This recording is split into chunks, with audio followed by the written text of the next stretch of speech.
Hello, fellow readers and booktubers. It is Poetry Thursday, and I'd like to revisit the poet T.S. Eliot.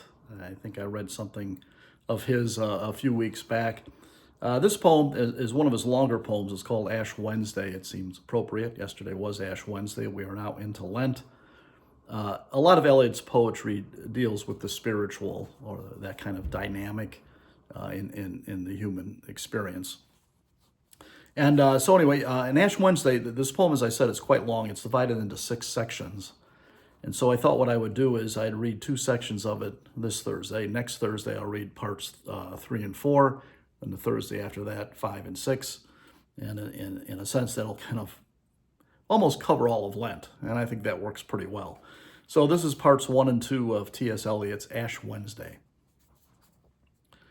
Because I do not hope to turn again, because I do not hope, because I do not hope to turn, desiring this man's gifts and that man's scope, I no longer strive towards such things.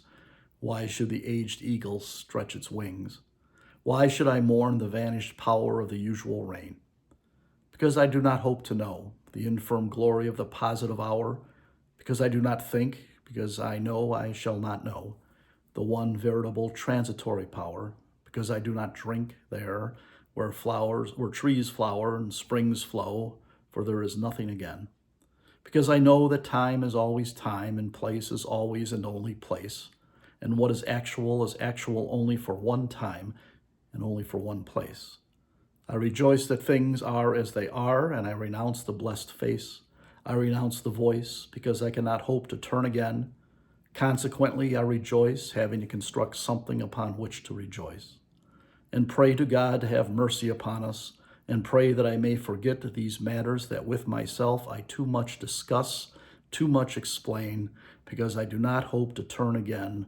Let these words answer for what is done, not to be done again. May the judgment not be too heavy upon us. Because these wings are no longer wings to fly, but merely vans to beat the air which is now thoroughly small and dry, smaller and drier than the will. Teach us to care and not to care. Teach us to sit still. Pray for us sinners now and at the hour of our death. Pray for us now and at the hour of our death. Part 2. Lady, 3 white leopards sat under a juniper tree in the cool of the day, having fed to satiety. On my legs, my heart, my liver, and that which had been contained in the hollow round of my skull. And God said, shall these bones live? Shall these bones live? And that which had been contained in the bones, which were already dry, sat chirping, because of the goodness of this lady, and because of her loveliness, and because she honors the Virgin in meditation, we shine with brightness. And I, who am here dissembled, proffer my deeds to oblivion, and my love to the posterity of the desert and the fruit of the gourd. It is this which recovers my guts, the strings of my eyes, and the indigestible portions which the leopards reject. The lady is withdrawn in a white gown to contemplation in a white gown. Let the whiteness of bones atone to forgetfulness. There is no life in them. As I am forgotten and would be forgotten, so I would forget, thus devoted, concentrated in purpose. And God said, prophecy to the wind only, for only the wind will listen.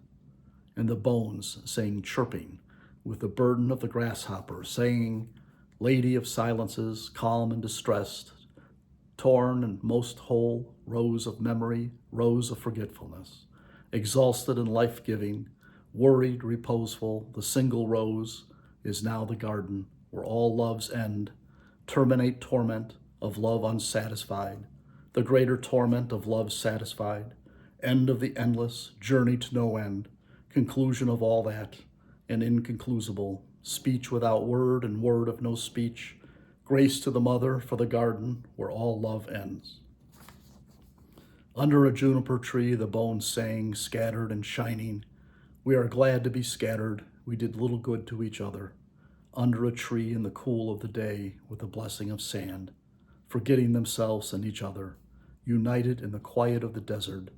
This is the land which ye shall divide by lot, and neither division nor unity matters. This is the land. We have our inheritance. And those parts 1 and 2 of T.S. Eliot's Ash Wednesday, and parts 3 and 4 next Thursday. Until then, keep reading and be strong.